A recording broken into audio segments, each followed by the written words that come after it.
welcome to our Leading with Greatness. I'm Jim Salvucci of Guidance for Greatness. This week's installment, the ear is mightier than the mouth, the messaging paradox, ownership without control. People, you've got the power over what we do. You can sit there and wait, or you can pull us through. Come along, sing this song. You know that you can't go wrong. Jackson Browne. Let me tell you about this truth my friend Jeff laid on me a few weeks ago. Jeff is a serial entrepreneur and all-around wise man, and he observed, in any communication, the listener has all the power. That profundity has been tumbling around in my head ever since. It's a great way for leaders to think about communication. When it comes to a delivered message, the ear has it all over the mouth. When we talk about power in relation to listeners, we usually refer to active listening, listening to understand, and other leadership listening techniques. That's all great stuff, but not what Jeff was getting at.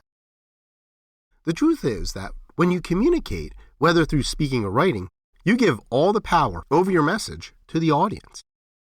They then can receive it, reject it, overlook it, distort it, interpret it, misinterpret it, or whatever they want. They can love it or they can hate it.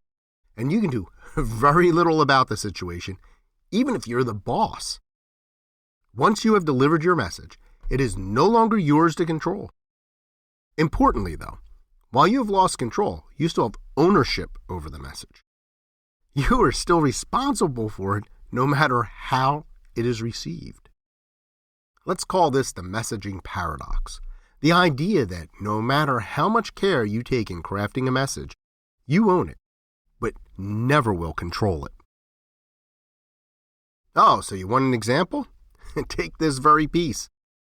My goal is to hook you with my ideas and my writing and engage you in an intellectual exchange. As an author, I have a degree of authority by definition, but that authority is but vapor the moment I hit the button to publish, because at that moment, or more precisely, at the moment you hear this, my authority evaporates. The rules of copyright aside, you have the power.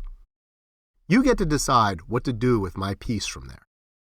You can hear it and just forget what I say or willfully misrepresent what you hear. You can read something into it that I never intended.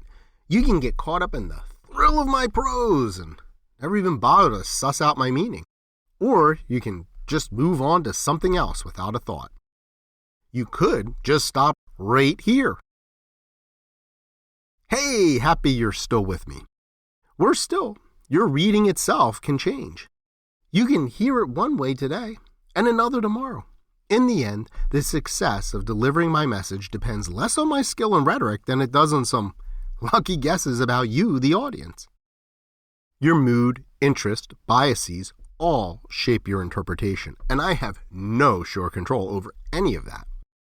Once my message is out there with you, in the wild, so to speak, my direct influence is pretty much at an end. Sure, some people find great success manipulating audiences through communication, but there are no guarantees. Once they deliver their message, all they can really do is hope. All I have is hope.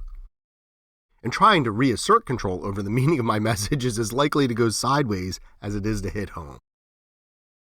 Let me give you a great example of that. The country singer Jason Aldean has stirred up a humdinger of a controversy with a new music video for his shit-kicker ditty, Try That in a Small Town.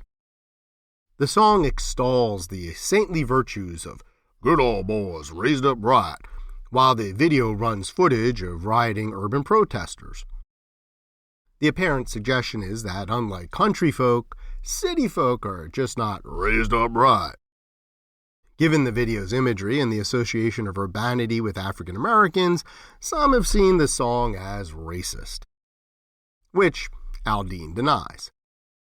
Predictably, having now delivered and thereby lost control of his message, his efforts to regain control over it have backfired as actual racists now defend the song. It also doesn't help his cause much that the concert portion of the video was filmed on the site of a notorious lynching. Nor did he do himself any favors by lying about the sources of his video montage by claiming, "There isn't a single video clip that isn't real news footage." Nonsense.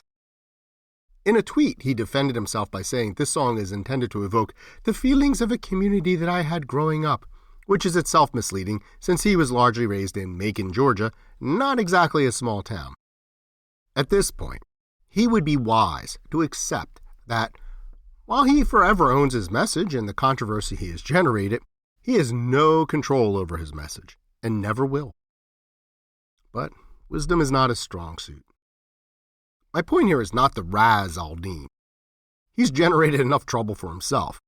If the intent of his song was not racist, he demolished that argument by releasing the video. He has a lot of explaining to do. Don't feel too bad for him, though. He has not, as some wags will claim, been canceled, not by a long shot. According to Forbes magazine, he is making a bundle from the controversy surrounding this objectively terrible song and its racist dog whistle of a video. If Al-Din is sincere about his message, he would do better to learn to wield what I call the perception reality razor. Always assume that another's perception is valid for them. In short, perception is a person's reality. By grasping this truth, Al-Din could have avoided this whole mess, or at least mitigated the worst of it. Of course, he would be a little less wealthy then, too. Whatever the case, Al-Din may someday grow up or come to understand the messaging paradox. Of course, embracing that truth requires humility, which, ta-da, is what this piece is really about. Great leaders understand and embrace the humility of not being in total control while recognizing that they are responsible for the repercussions of their messaging.